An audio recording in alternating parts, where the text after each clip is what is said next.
I'm back at it again, making another loaf of bread because my husband made homemade strawberry jelly and we have 6 jars of it. So I'm gonna make some homemade bread to go with it. We're gonna start with 2 cups of warm water, 1 tablespoon of dry active yeast, and 1/4 cup of honey.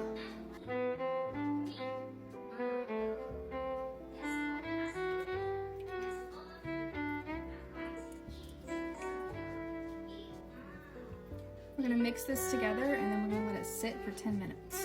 This recipe is meant to be a little bit more complicated than the one I made previously, but I'm aiming for like a softer sandwich bread this time, so we'll see how that works. My goal is to have a bread that you can toast and put the jelly on so it'd be nice and crispy. Okay, so I waited 10 minutes, but my mixture did not look the same as what was in the picture. So I have 2 different recipes saved of this sandwich bread, and one recipe said a teaspoon of dry active yeast and the other recipe just put the whole packet in. So I just added more yeast, like the rest of the packet that I didn't use for the first recipe, and I'm gonna wait another 10 minutes to see if it looks like what it does in the picture. Okay, it's already been 7 minutes and it still wasn't really looking like what it was supposed to look like.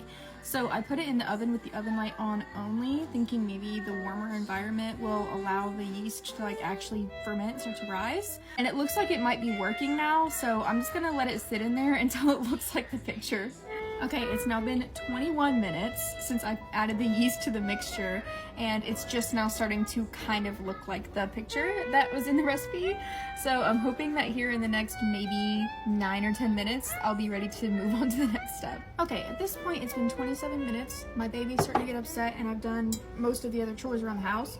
So I think I'm gonna go ahead and move on to the next step. It looks relatively similar to the picture in the recipe, so I'm gonna go ahead and add my 2 tablespoons of melted butter and 2 teaspoons of salt. Okay, this calls for 5 cups of flour total, but it says only to add 4.5 and then knead it for 5 to 7 minutes and then add the other cup, half cup. So that's what I'm gonna do.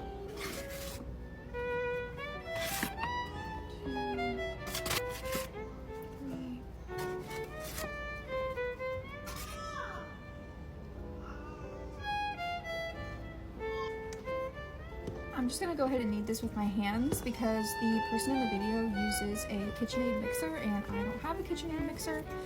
I do have a mixer, but I really don't feel like going through all the effort to put it together right now. So I'm just gonna use my hands. This recipe makes 2 loaves of bread, and I am planning on giving one to my mom because she helped us make the strawberry jelly a couple of days ago.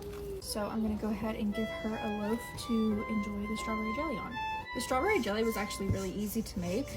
I almost wish I would have recorded it because the process was actually longer than I expected it to be because we had so many strawberries. I think we ended up having like 4 pounds of strawberries. All in all, we made about 6 jars of strawberry jelly. Obviously that's too many for us to be able to eat. It would take us a long time to go through 6 jars. So we gave one to my mom, and we've been just giving them out to other family members because we only need 1 or 2. I think our plan is to make other types of jelly too now that we know how to make the jelly. And my mom has a water bath canner, so we canned the jelly. My husband is like super into canning and stuff now and like gardening. So I think what we're gonna do is can up some other berries and make some more different types of jelly. Okay, now this is finally starting to look how it does in the video that I watched. Hopefully it comes out the way it's supposed to with me not using a mixer and just using my hands, but first time for everything, so we'll see.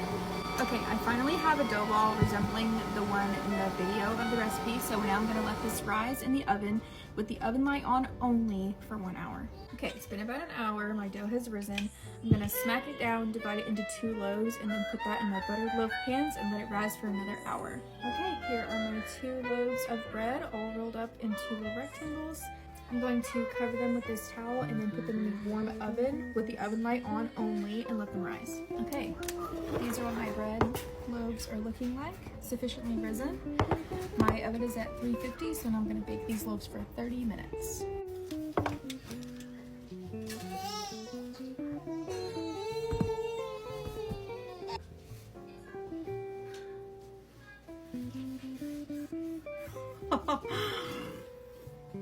Oh yeah.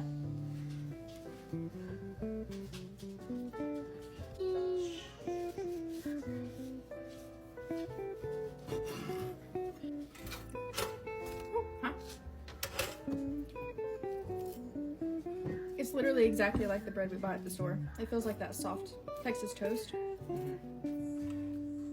Homemade jelly.